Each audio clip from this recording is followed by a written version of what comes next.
6 horas y 39 minutos. Es la eternidad atrapada en una noche de octubre, en el corazón de la Serie Mundial.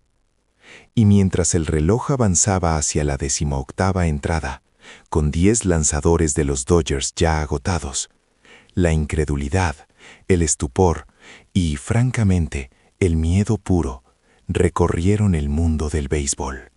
La pregunta que flotaba sobre el Dodger Stadium no era quién ganaría el juego, sino qué fuerza sobrenatural o demencial está impulsando a Yoshinobu Yamamoto a comenzar a calentar en el bullpen.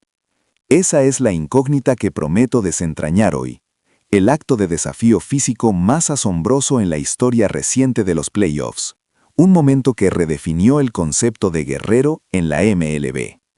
Un día antes, solo un día de descanso, Yamamoto había lanzado una joya de juego completo, 105 lanzamientos que sellaron una victoria crucial en el juego 2.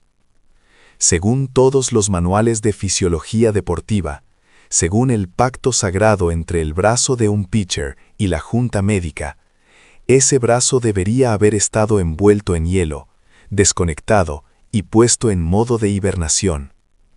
Sin embargo, allí estaba, volviendo a calentar.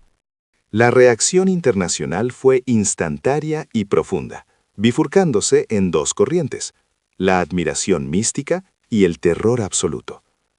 El doctor Mark Morales, un reconocido biomecánico deportivo que trabaja con varios equipos de la Liga Nacional, resumió la perspectiva occidental de manera brutal. Nadie en la liga moderna, ni siquiera los fenómenos genéticos, puede recuperar un brazo que lanzó 105 picheos de alta intensidad en menos de 48 horas sin arriesgar una catástrofe del ligamento. Es física, no poesía. Los datos son claros. El riesgo de lesión se multiplica por 3.5 en esas condiciones. Esto no es valentía. Es una imprudencia que debería ser detenida por el cuerpo técnico. Pero aquí es donde la perspectiva occidental choca de frente con el token seishun, el espíritu de espada. Yamamoto no estaba allí porque Dave Roberts se lo ordenara. Estaba allí porque se ofreció voluntariamente. Ya no teníamos lanzadores, dijo el propio Yamamoto después. Sentí que podía ir. No era una sugerencia, era una exigencia interna. La desesperación del equipo, haber agotado a 10 relevistas, un récord no deseado para la postemporada, lo había convertido en la última línea de defensa.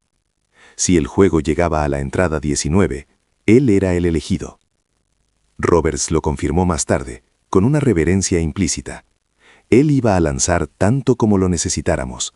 Él era nuestro último baluarte. Imaginen la escena en el bullpen. La adrenalina de Yamamoto, que debería haberse disipado con la victoria del juego 2, bombeaba con la intensidad de un reactor nuclear. Elena Tanaka, una periodista japonesa que ha seguido de cerca la carrera de Yamamoto desde sus días en Orix, capturó el sentir cultural. Para nosotros, en ese momento, él no era solo un pitcher, era la encarnación del Gambaru. Estaba diciendo, mientras yo esté aquí, no perderemos. Es un juramento, no una estrategia. La Serie Mundial es el Koshien de los adultos, y Yamamoto estaba dispuesto a morir en el montículo por su equipo, por su país, por esa idea innegociable de la perseverancia. Esto es lo que los comentaristas extranjeros no podían entender completamente. No se trataba de las estadísticas, se trataba de la mentalidad de los samuráis. Como escribió un aficionado en redes, este tipo es un androide que Japón creó en un laboratorio para ganar el béisbol. Entre él y Shohei, dudo que sean humanos. Y es precisamente esta dualidad entre la ciencia que dicta el descanso y el espíritu que exige el sacrificio lo que convierte el momento en un hito. Muchos argumentarían, como el doctor Morales, que fue un movimiento imprudente, que podría haber costado millones de dólares en futuros contratos si su brazo se hubiera roto. Pero ese es el contraargumento que la leyenda refuta de tajo. Su valor no residía en las entradas que lanzaría, sino en el impacto psicológico que generó.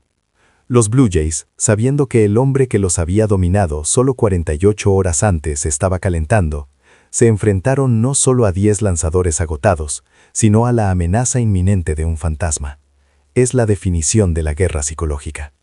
La tensión escalaba, los lanzamientos se hacían más rápidos, el ruido en el bullpen se acercaba al de una bala. El clímax era inminente. El estadio entero contenía la respiración, esperando ver lo impensable, el retorno inmediato del as.